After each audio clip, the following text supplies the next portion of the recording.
have to spend 20 minutes No, on we're not. We're Josh going Allen. next call. We're Jesus, going next dude. call. Hawkins brothers, how y'all doing? It's G Cavassier. What up, Hey, I got G? one sentence to say on Cincinnati, and how they looked last night. I believe my Panthers can beat them. I think we can. Hey, Keep pounding. Pounding. Like it. Like Josh it. Smith has 8 receptions for 105 yards this season. That's actually kind of good on 8 receptions. I mean, it's about it's close to 14 what and Robbie a half. Anderson He did say had that put up. 14.5. How has he even gotten that many yards? It's actually That's crazy. it's 13.1 after this game. So that's pretty 'cause wild. He had 0 actually. receptions and 0 yards in the last 2 games. Speaking of that, is I'm thinking Terrace this is Terrace Marshall Jr. time right now. Yeah. He's played. I was listening to something, or maybe I was just reading in fantasy football. I picked him. I have no right now in my keeper league. Everybody's on a bye. I got Hollywood Brown who's on the IR, and I'm making a push right now, dude. I got Waddle. I got CMC. Who else do I got? Kenneth Walker the third. I picked him late. Who's gonna be my keeper? Like I always am trying to pick a back in those mid mid rounds. You know, I think I picked him in the 6 or 7, so he's gonna be a keeper for the next 5 years for me. I think, and you know, I picked Terrace Marshall Jr. up off the waiver wire today, and what they were citing is he had maybe 80 yards last week, but that he's playing a ton of snaps right now. Yeah, like 95% of the snaps or something. Isn't that crazy? We're just playing a player on Sunday. Why? Will Why do how for could your this? career. What? No, I agree with that. But like, what could have really? I always wondered this. I've always wondered this is like, particularly if Matt Rule was not uber involved. Like, you know, he's not an offensive guru. Why is it? Was it just because Robbie Anderson was his boy? Like, why is it that Terrace Marshall Jr. was so in Matt Rule's doghouse, and then now he is like out there performing? Who was our last offensive coordinator? The guy from LSU? Joe Brady. Did Joe Brady and Terrace Marshall Jr. Wasn't Terrace Marshall Jr. from LSU as well? Yeah, that was his dude. But I'm saying this just 4 weeks ago, Terrace Marshall. No, 6 blood? weeks ago, Terrace Marshall Jr. was 0. It wasn't even making the active roster. Let's see. How would he got in 2 weeks? I bet he's beating Well, shots. we never talked about this on the show, but after Matt Rule was fired, Kenny Robinson, former Carolina Panther, put out a tweet, and it was very clearly directed at Matt Rule. Oh, yeah. He said so. He got an issue with him or something? Yeah, like basically kind of making that there are coaches that don't want to see you succeed and they don't want to see you thrive. And it might sound kind of like childish on its head to think that coaches like hold grudges, but dude, they're all men. They're all people. They're human beings. What did he like? Make a pass at his wife or something? Who knows what happens in a locker room or on the field that just makes a coach refuse to believe in a player and whether or not he should have a chance or not. Look, man, I still think that Deontay Brown could be a better guard than we even know because he's never gotten a good chance. By the way, I don't think Matt Corral was given a good chance in preseason.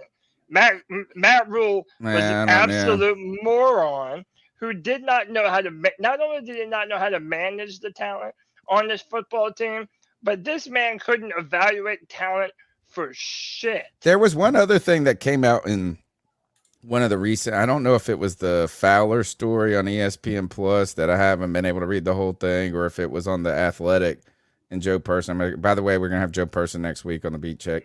Ooh, nice. Or a 80% chance. He said he couldn't do it this week, but he thinks he can do it next week. It was like that Matt Rule bullied, like bludgeoned people in the front office until basically everybody just gave up. Yeah, he would wear them out. Like, it was just like, the other thing that was, here was one that, I saw one tweet from a former player, a guy who's in the league right now. Actually, might not be. Maybe he's in the XFL or something like that. But the guy, he told Matt Rule said when he was a high school recruit or whatever that he would never be a Division I football player. and then he's like a pro. He's like, I mean, he might be in the XFL or something right now, but as soon as Matt Rule was fired, he fired that off. So, all right, next call. Hey guys, Tyler here. Hope you're having a great night. Hope you've had a great Halloween. I live out here in Orange County, California, and so I was Christian McCaffrey for Halloween yesterday at work. So I represented the Panthers. Nice. The Panthers. One of my patients actually asked if I wanted to be a loser for Halloween. I'm not kidding. They literally asked, "Do you decide to be a loser for Halloween?" That's how bad we are right now, I guess. But do the Panthers have an opportunity to still be in it? Absolutely. I think the biggest game, obviously the game coming up is big, but the game with the Falcons after the Bengals, I think if we win that game, we're definitely in a big position to win the division. But if we lose that game, and definitely if we lose against the Bengals, we're potentially out 3 games. And I just don't see us coming out of that. I think a lot has to depend with P.J. Walker. He's obviously getting better, but he still makes those crucial mistakes, the pick six, right? You can't have that. He's, again, he does take a little bit to heat up like he did last week, but he's getting better. And I potentially can see him if the Panthers do not have a top 2 pick. I can see him possibly being a bridge quarterback until we find one. But definitely they're in a position to compete for the NFC South. Steve Wilks, I think, depending on obviously wins, but he's definitely been able to put this team together, right? The players have not quit on each other or themselves. He's definitely allowed this team and, been a good leader of men. But at the same time, I honestly just don't see David Tepper. Unless we win the division, go to the playoffs, I don't see him honestly kicking Steve Wilks. I think he should be considered because he's done a hell of a job with the position he's been at. But I just don't see Tepper hiring him as the head coach unless he goes on that. Unless we win the division and go on a playoff run, I just see Tepper really wanting an offensive-minded coach. So if we do not, if we're not in a position to pick a quarterback in the draft, I honestly wouldn't be mad about Will Anderson if we could pick him up. Can you imagine Will Anderson, Burns, and Brown on the D-line? That's pretty sick, but yeah. I would love a quarterback. So hope you guys have a good night. Talk to you in the next one. Appreciate you, man. Dude, awesome call, man. Dressed up as McCaffrey, he's working in hospitals, man, like that. He's the man, dude. He's absolutely the man. He comes on the free for all too. Shout out to Alex. Yeah, man. All right. Yeah, let's get some more calls. Let's keep rocking.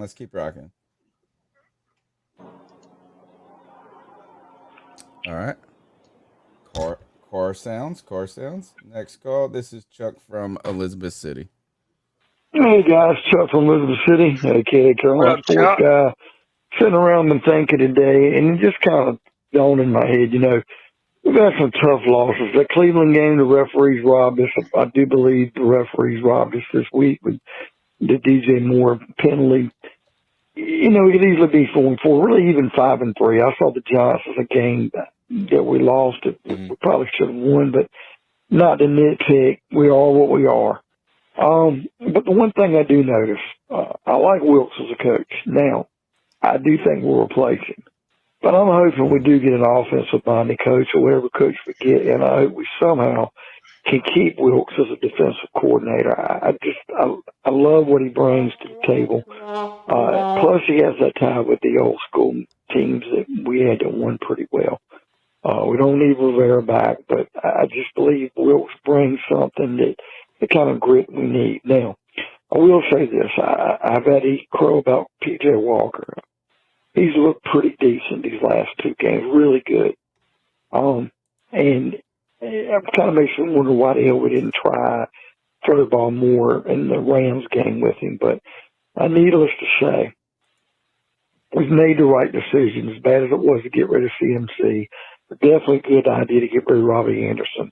I'm seeing a lot of other people play and starting to shine. Our defense is looking good. We do need a couple of people there.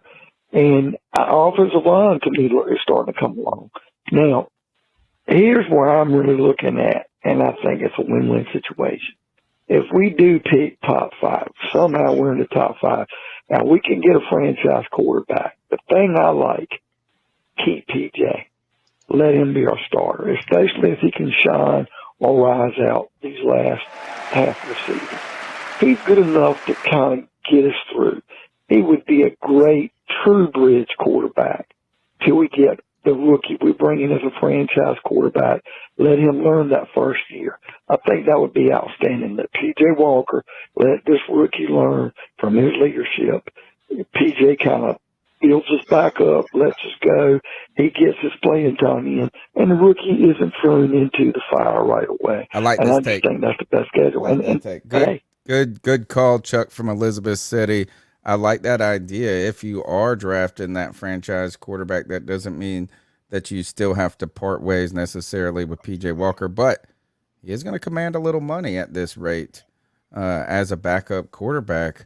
We'll see just if anybody's willing to take a chance on him as a starter. Let's go to the next call. Corral, baby. Hey guys, it's Jedi Joy. Jedi. This one's call in. I actually went down to Atlanta this past weekend with my mom, and we went to the game. And I will say, even though the outcome wasn't great, it was a great time. Definitely got my money's worth. It was, I dare say, I don't think I've seen a Panthers game that exciting. Definitely not in the rural era. Maybe like back in the 2015 season. It was crazy. Sure. I thought that it was going to be a whole bunch of Falcons fans talking trash, and I talked a little bit of trash to some guys, but everybody was pretty much cool. Beautiful stadium if you haven't been to Mercedes-Benz Stadium yet. The concessions, they had burgers and fries and chicken tenders and fries for like $6, which is unimaginable to me. I'm like, why can't we not pay an arm and a leg for food at Bank of America Stadium? And we got to see P.J. Walker, turn into Willie Beeman out there. That's an Any Given Sunday reference if you don't get it. But I don't know. Like, even though it was a loss, I'm still excited for the rest of the season. Hopefully we can go take down Cincinnati. You dreaming? I'm good. Ooh, that's the weird part about that. I want to know what he says there. I don't even remember that came after that, dude. Yeah, and is he saying, next call. You might need to cut that one a little. Nah, man, I'm going to cut Jackie, man. That's Jake Fox. Hey, C3, this is Panthers Journey. The Bengals coming up should be a good matchup. Gives me hope after seeing them get blown out by the Cleveland Browns. Here's what I'm tired of is, I'm tired of, our fans. We beat the Bucks, and all of a sudden, here's so much hope, this and that, and then we lose a close one in Atlanta, after lots of mistakes, and they're like, oh, our season's over again. No, you know what? This division is ass. We have a shot still at this division. It's not over. We're still right where we are when we beat the Bucks. Right.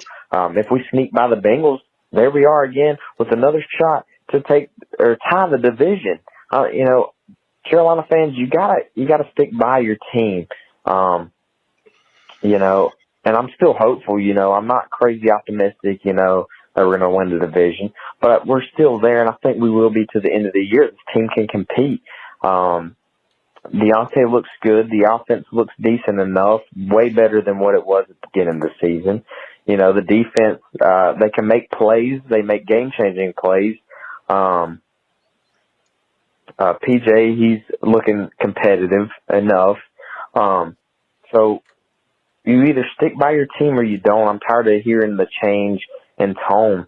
I think this team is competitive.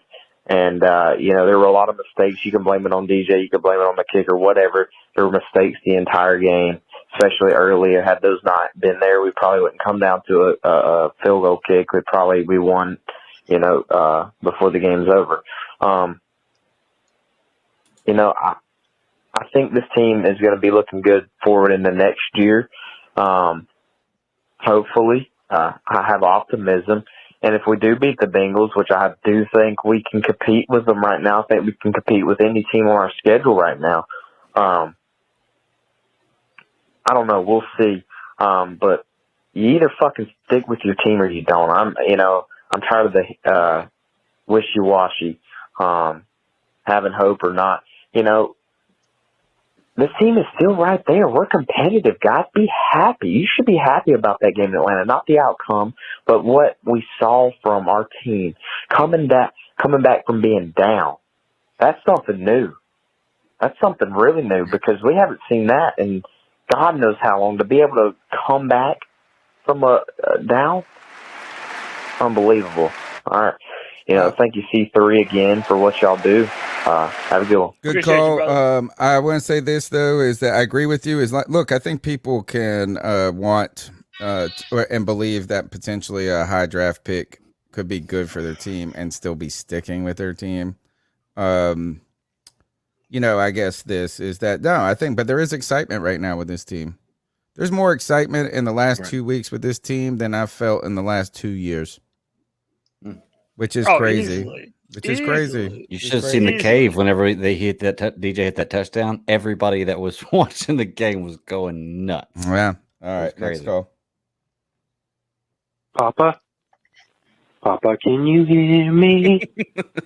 Papa, can you see me? Papa, can you find me in the night? Papa, are you near me? Papa, can you hear me? Papa, can you help me not be frightened? Wow. Fuck you, Dad. Hey. That's real. You could feel the emotion. He's my kid. He's my kid. Yeah, you can feel the emotion. You should call him something. Hey. You know who the fuck it ain't. Boyka! This ain't G Baby, but I got a lot to say about G Baby. Uh-oh. G Baby, why you such a bitch, man? Oh. Like, why are you never happy about anything? Like, I mean, I think I think you're a pessimist for a living or something. I think you make money off of that. Cause, dude, you gotta be happy with this team, dude. Look at the dumpster fire we were. Look at the dumpster fire we were when we came into this year. Look at what we were able to do last week against the Bucks and this game against the Falcons. And yeah, dude, I get it. It fucking sucks to lose to the Dirty Birds. I hate the Dirty Birds. Fuck Atlanta. They're all annoying. That rise up shit is shit. Yep. But yeah, dude, if you walk away from that game saying we have the number 1 pick in the draft and we have it locked and loaded, then I don't know what the fuck you're watching, dude. I mean, technically I'm not watching anything and I don't see that, but still. I listen to the games on the radio. I go to the games. I feel the energy. And this energy feels like the energy of a winning team. And I'm talking playoff team. I'm not talking wild card team. I'm not talking sneak in the back door of the wild card, 2018 Buffalo Bills style. I ain't talking about that shit. Nah. Or no, it was 2017 because they played the Jacksonville Jaguars. And when they had their good year. But no, I ain't talking about none of that shit. I'm talking about divisional round or maybe even championship. That's the type of team we're playing like. So, I don't know what is up with y'all. And one thing I gotta say to people like y'all, bless your heart. I know you're from Utah, G baby. But you better get used to that because people are gonna be telling you that a lot. Anyway, guys.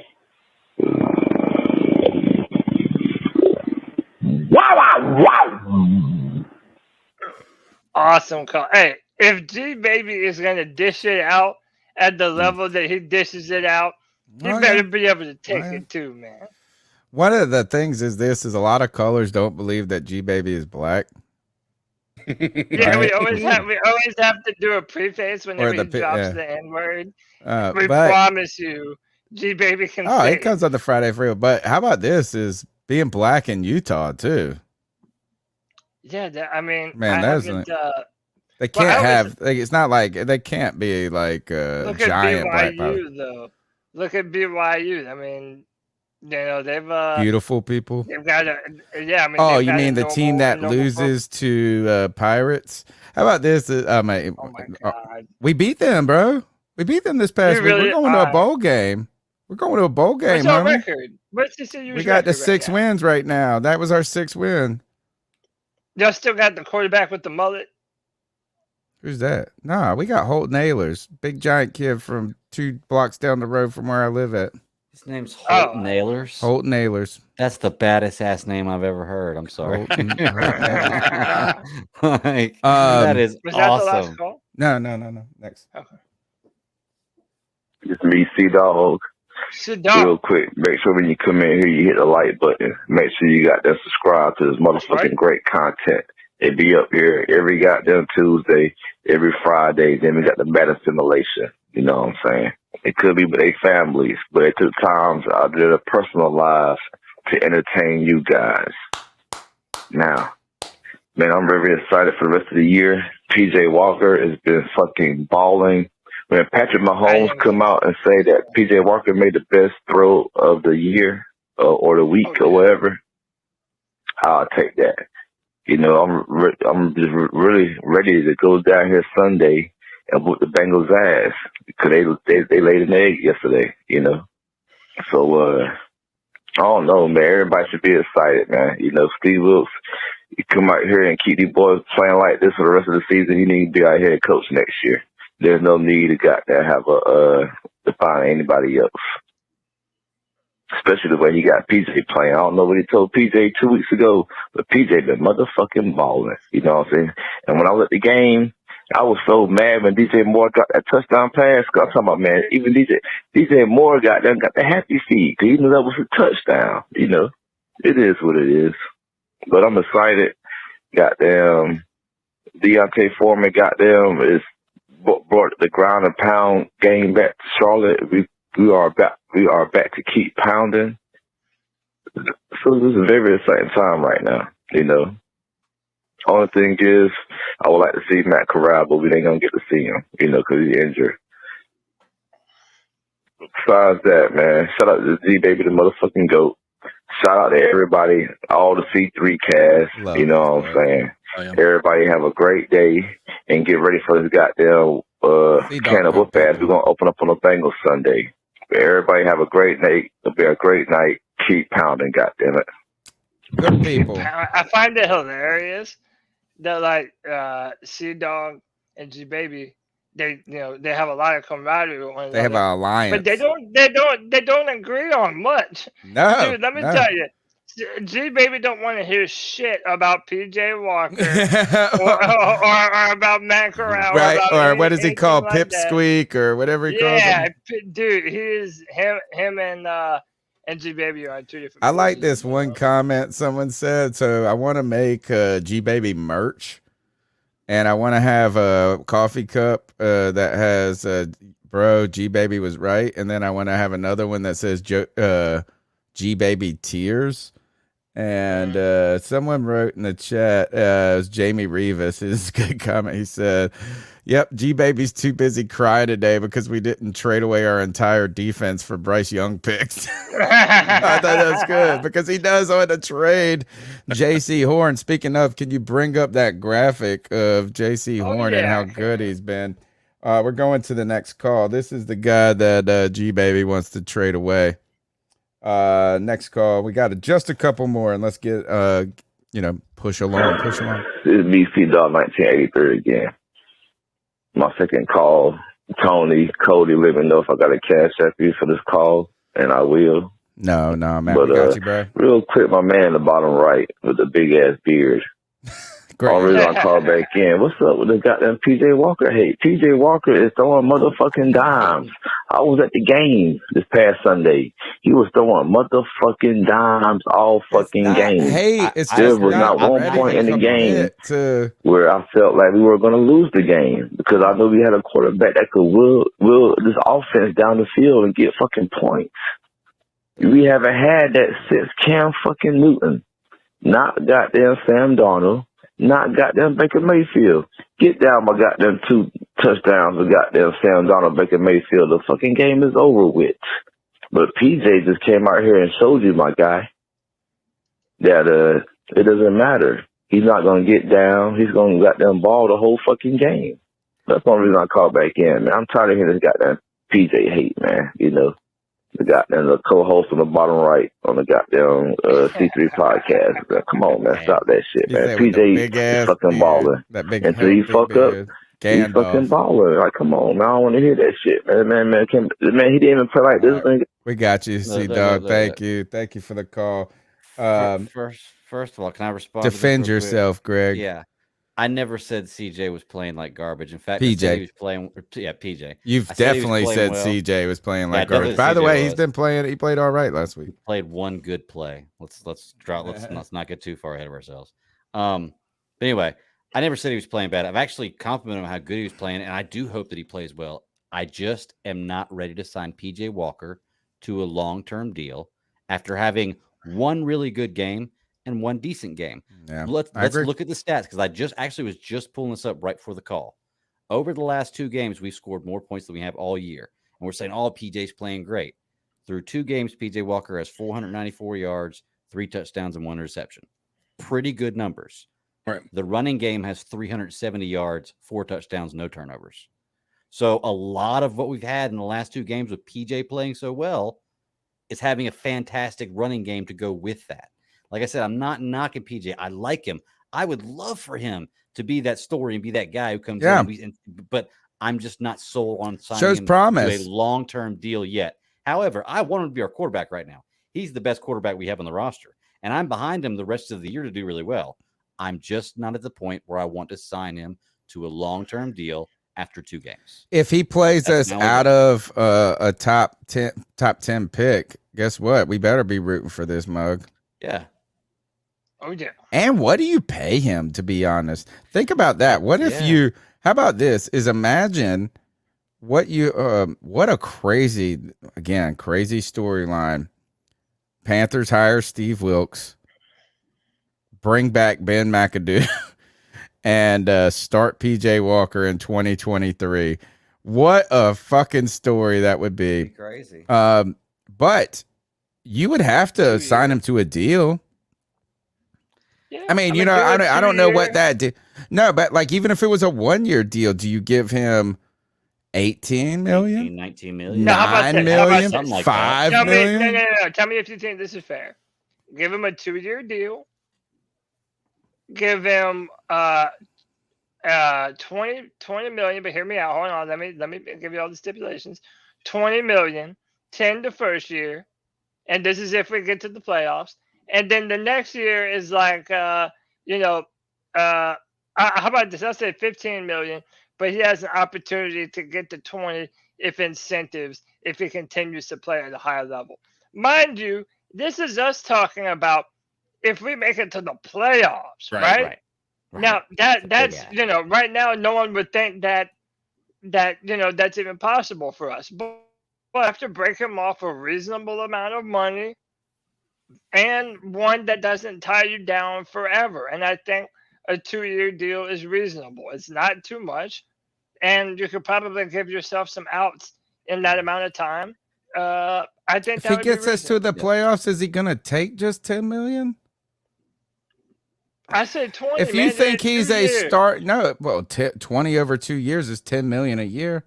Starters making damn 20 million. Easy. That's a cheap starter in this league. But again, it goes back to this. You don't believe it. You want to pay this motherfucker scraps, but you believe in him much. I mean, no, look, I think I'm giving him a reasonable amount. I want him to be the bridge to Matt Corral. So to me, this is a good bridge contract. Crazy. That'd be insane.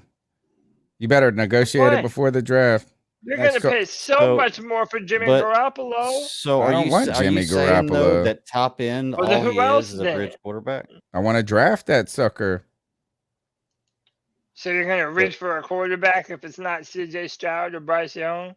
What if we're picking 4 and those 2 are gone? I don't know if it's a reach. I don't know if it's a reach, to be honest. I bet you there's some other guys in there that are awesome. Everybody's going to have problems. What about that Carolina? Everybody says that kid from UNC is really good. He's a freshman. He's not eligible. Oh, not eligible. I don't know. I let y'all saying? draft The nerds tell answers me. are- I let y'all draft nerds tell me. Right, and Dude, the you draft weren't nerd saying is Malik trying to Willis. tell you. You weren't saying Malik Willis at this time 2 years ago. 2 years ago. So you'll find somebody. No. You'll find somebody. You'll find the next Justin Herbert for me. I have evidence showing you that I was on Malik Willis, even up to 2. Not in the top 4 pick. You would not say you would. You would have called it a reach at top 4. The top 4 picks. That's what I'm saying. You'll find us that. Will Levis and Hendon Hooker, if you take them, You're trying. Nobody else is going to come out and shoot up the draft boards. At this point, we know who's the next Trey Lance? Who's the next Zach Wilson? There's got to be somebody up there.